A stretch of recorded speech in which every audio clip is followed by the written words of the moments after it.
Superlinear Returns. October, 2023. One of the most important things I didn't understand about the world when I was a child is the degree to which the returns for performance are superlinear. Teachers and coaches implicitly told us the returns were linear. You get out, I heard 1,000 times, what you put in.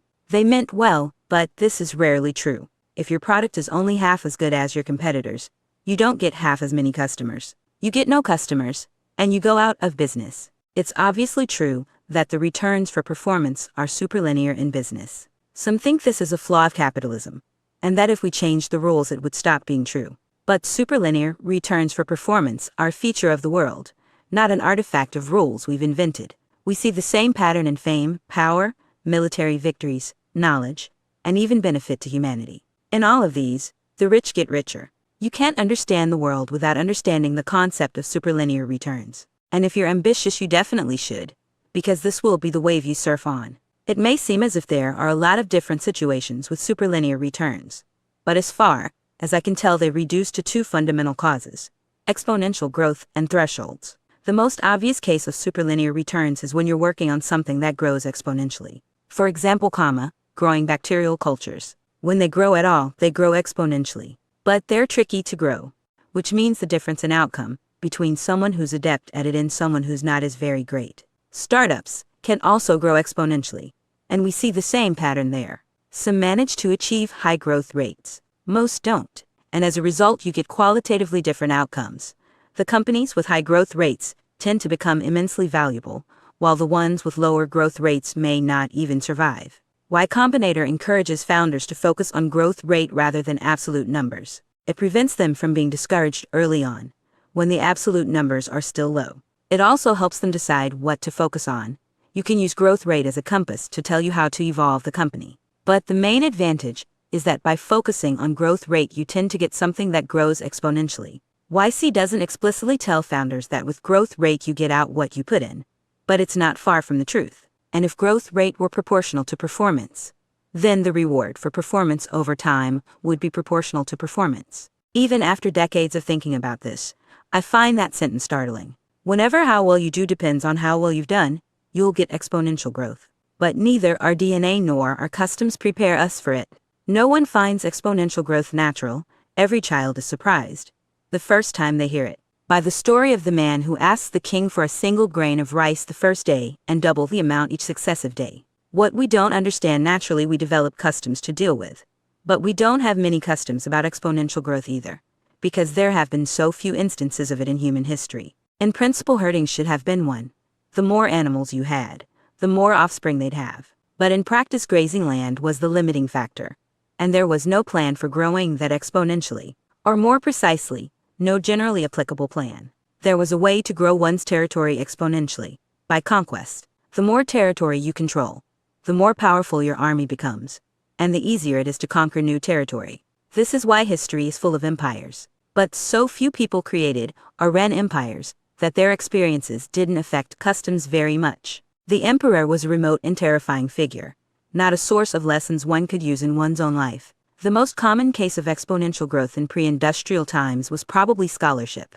The more you know, the easier it is to learn new things. The result, then as now, was that some people were startlingly more knowledgeable than the rest about certain topics. But this didn't affect customs much either. Although empires of ideas can overlap, and there can thus be far more emperors, in pre-industrial times this type of empire had little practical effect. That has changed in the last few centuries. Now the emperors of ideas can design bombs that defeat the emperors of territory. But this phenomenon is still so new that we haven't fully assimilated it. Few even of the participants realize they're benefiting from exponential growth, or ask what they can learn from other instances of it.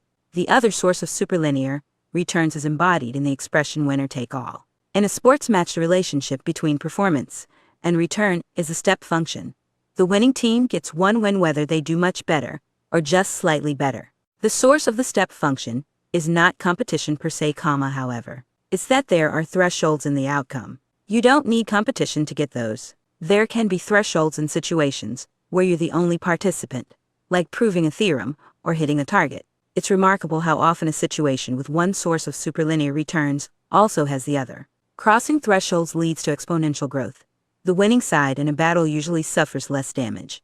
which makes them more likely to win in the future. And exponential growth helps you cross thresholds. In a market with network effects, a company that grows fast enough can shut out potential competitors. Fame is an interesting example of a phenomenon that combines both sources of superlinear returns. Fame grows exponentially because existing fans bring you new ones. But the fundamental reason it's so concentrated is thresholds.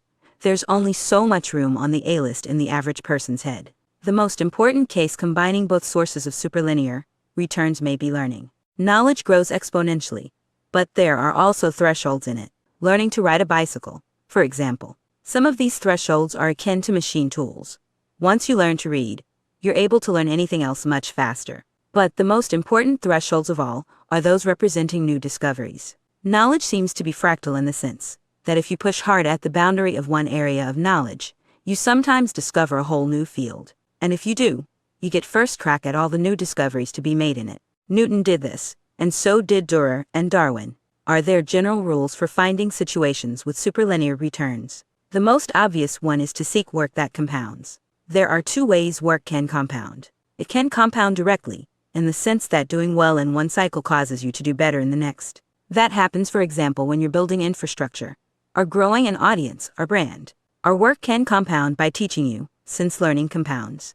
This second case is an interesting one because you may feel you're doing badly as it's happening. You may be failing to achieve your immediate goal, but if you're learning a lot, then you're getting exponential growth nonetheless. This is one reason Silicon Valley is so tolerant of failure. People in Silicon Valley aren't blindly tolerant of failure.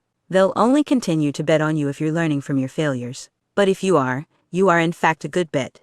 Maybe your company didn't grow the way you wanted, but you yourself have, and that should yield results eventually. Indeed, the forms of exponential growth that don't consist of learning are so often intermixed with it that we should probably treat this as the rule rather than the exception, which yields another heuristic. Always be learning.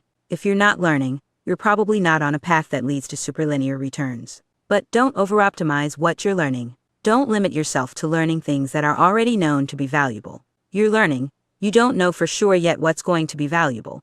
And if you're too strict, you'll lop off the outliers. What about step functions? Are there also useful heuristics of the form seek thresholds or seek competition? Here the situation is trickier.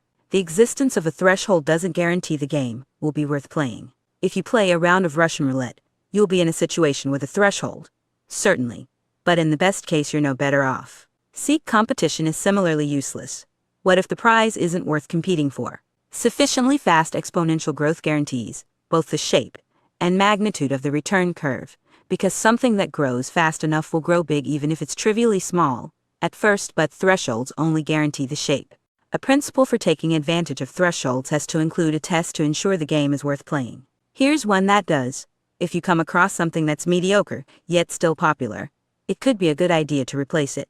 For example, if a company makes a product that people dislike yet still buy, then presumably they'd buy a better alternative if you made one. It would be great if there were a way to find promising intellectual thresholds. Is there a way to tell which questions have whole new fields beyond them? I doubt we could ever predict this with certainty. But the prize is so valuable that it would be useful to have predictors that were even a little better than random.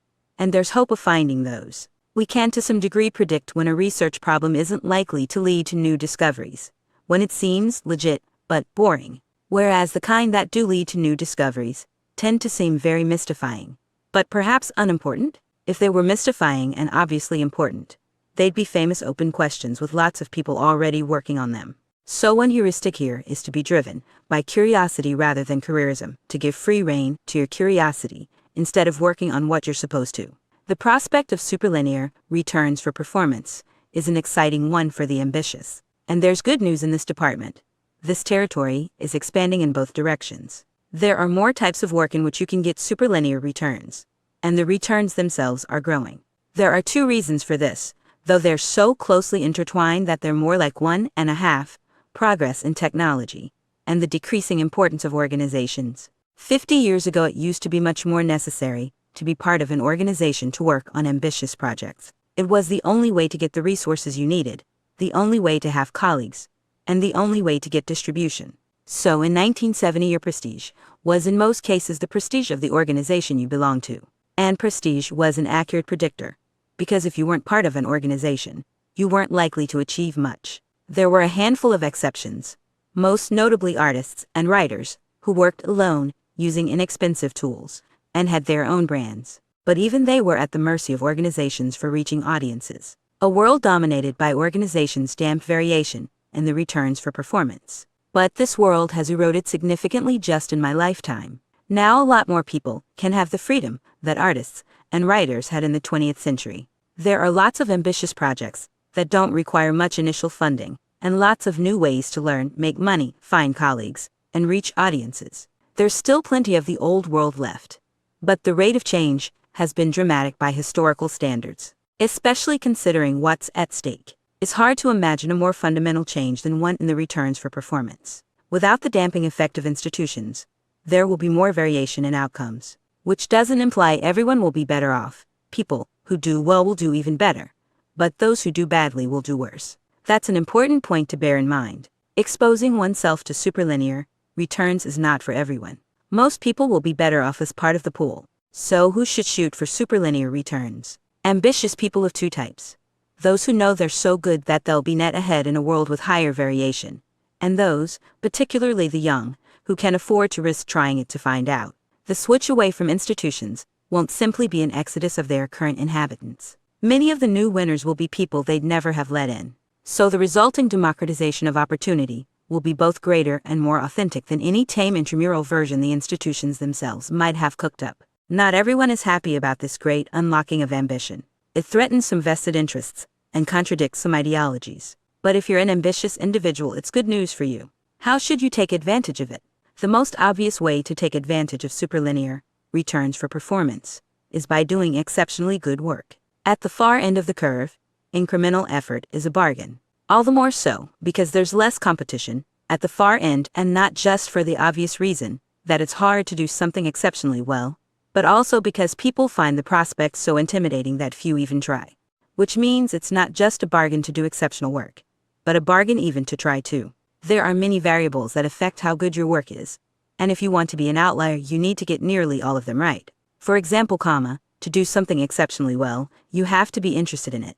Mere diligence is not enough. So in a world with superlinear returns, it's even more valuable to know what you're interested in, and to find ways to work on it. It will also be important to choose work that suits your circumstances. For example, if there's a kind of work that inherently requires a huge expenditure of time and energy, it will be increasingly valuable to do it when you're young and don't yet have children. There's a surprising amount of technique to doing great work. It's not just a matter of trying hard. I'm going to take a shot giving a recipe in one paragraph. Choose work you have a natural aptitude for and a deep interest in. Develop a habit of working on your own projects. It doesn't matter what they are so long as you find them excitingly ambitious. Work as hard as you can without burning out, and this will eventually bring you to one of the frontiers of knowledge. These look smooth from a distance, but up close they're full of gaps. Notice and explore such gaps, and if you're lucky, one will expand into a whole new field. Take as much risk as you can afford. If you're not failing occasionally, you're probably being too conservative. Seek out the best colleagues, develop good taste, and learn from the best examples. Be honest, especially with yourself. Exercise and eat and sleep well, and avoid the more dangerous drugs. When in doubt, follow your curiosity. It never lies, and it knows more than you do about what's worth paying attention to. And there is, of course, one other thing you need: to be lucky. Luck is always a factor, but it's even more of a factor when you're working on your own rather than as part of an organization. And though there are some valid aphorisms about luck being where preparedness meets opportunity, and so on, there's also a component of true chance that you can't do anything about. The solution is to take multiple shots, which is another reason to start taking risks early. The best example of a field with superlinear returns is probably science. It has exponential growth in the form of learning, combined with thresholds at the extreme edge of performance, literally at the limits of knowledge. The result has been a level of inequality in scientific discovery that makes the wealth inequality of even the most stratified society seem mild by comparison. Newton's discoveries were arguably greater than all his contemporaries combined. This point may seem obvious, but it might be just as well to spell it out. Superlinear returns imply inequality. The steeper the return curve, the greater the variation in outcomes. In fact, the correlation between superlinear returns and inequality is so strong that it yields another heuristic for finding work of this type.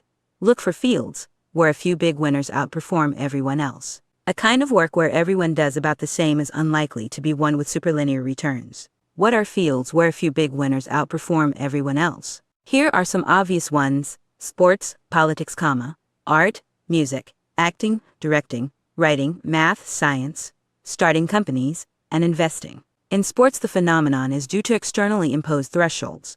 You only need to be a few % faster to win every race. In politics, power grows much as it did in the days of emperors. And in some of the other fields, including politics, success is driven largely by fame, which has its own source of superlinear growth.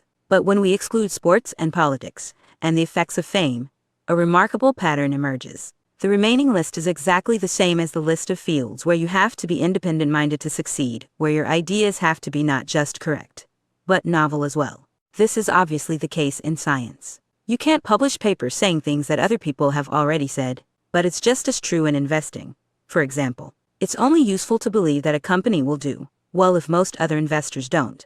If everyone else thinks the company will do well, then its stock price will already reflect that, and there's no room to make money. What else can we learn from these fields? In all of them you have to put in the initial effort.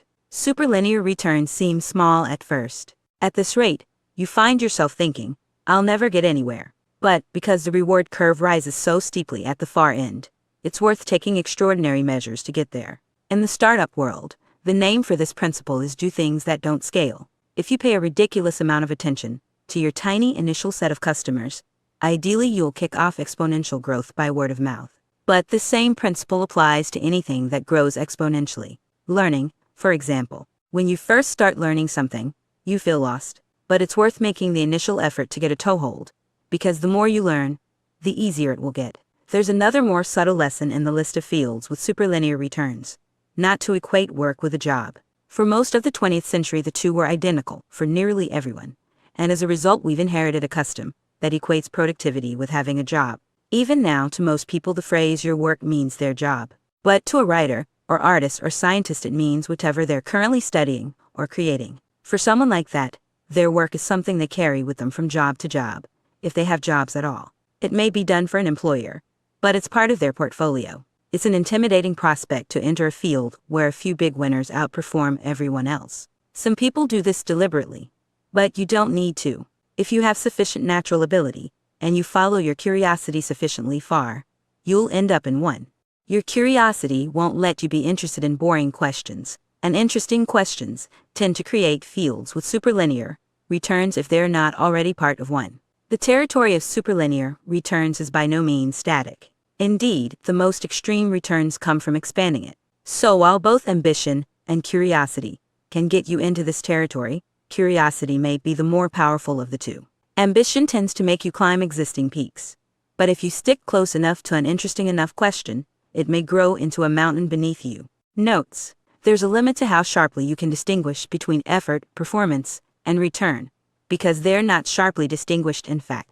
What counts as return to one person might be performance to another. But though the borders of these concepts are blurry, they're not meaningless. I've tried to write about them as precisely as I could without crossing into error. Evolution itself is probably the most pervasive example of superlinear returns for performance. But this is hard for us to empathize with because we're not the recipients, we're the returns. Knowledge did, of course, have a practical effect before the Industrial Revolution. The development of agriculture changed human life completely. But this kind of change was the result of broad, gradual improvements in technique, not the discoveries of a few exceptionally learned people. It's not mathematically correct to describe a step function as superlinear, but a step function starting from zero works like a superlinear function when it describes the reward curve for effort by a rational actor. If it starts at zero, then the part before the step is below any linearly increasing return, and the part after the step must be above the necessary return at that point, or no one would bother. Seeking competition could be a good heuristic in the sense that some people find it motivating. It's also somewhat of a guide to promising problems, because it's a sign that other people find them promising. But it's a very imperfect sign. Often there's a clamoring crowd chasing some problem, and they all end up being trumped by someone quietly working on another one. Not always, though. You have to be careful with this rule. When something is popular despite being mediocre, there's often a hidden reason why. Perhaps monopoly or regulation make it hard to compete. Perhaps customers have bad taste or have broken procedures for deciding what to buy. There are huge swathes of mediocre things that exist for such reasons. In my 20s, I wanted to be an artist and even went to art school to study painting. Mostly because I liked art, but a non-trivial part of my motivation came from the fact that artists seemed least at the mercy of organizations. In principle, everyone is getting superlinear returns. Learning compounds, and everyone learns in the course of their life. But in practice, few push this kind of everyday learning to the point where the return curve gets really steep. It's unclear exactly what advocates of equity mean by it. They seem to disagree among themselves. But whatever they mean is probably at odds with a world in which institutions have less power to control outcomes, and a handful of outliers do much better than everyone else. It may seem like bad luck for this concept that it arose at just the moment when the world was shifting in the opposite direction. But I don't think this was a coincidence. I think one reason it arose now is because its adherents feel threatened by rapidly increasing variation in performance. Corollary: parents who pressure their kids to work on something prestigious, like medicine, even though they have no interest in it, will be hosing them even more than they have in the past. The original version of this paragraph was the first draft of How to Do Great Work. As soon as I wrote it, I realized it was a more important topic than superlinear returns, so I paused the present essay to expand this paragraph into its own. Practically nothing remains of the original version, because after I finished How to Do Great Work, I rewrote it based on that. Before the Industrial Revolution, people who got rich usually did it like emperors. Capturing some resource made them more powerful and enabled them to capture more. Now it can be done like a scientist, by discovering or building something uniquely valuable. Most people who get rich use a mix of the old and the new ways, but in the most advanced economies the ratio has shifted dramatically toward discovery just in the last half-century. It's not surprising that conventional-minded people would dislike inequality if independent-mindedness is one of the biggest drivers of it. But it's not simply that they don't want anyone to have what they can't. The conventional-minded literally can't imagine what it's like to have novel ideas. So the whole phenomenon of great variation in performance seems unnatural to them. And when they encounter it, they assume it must be due to cheating or to some malign external influence. Thanks to Trevor Blackwell, Patrick Collison, Tyler Cowan, Jessica Livingston, Harj Tagger, and Gary Tan for reading drafts of this.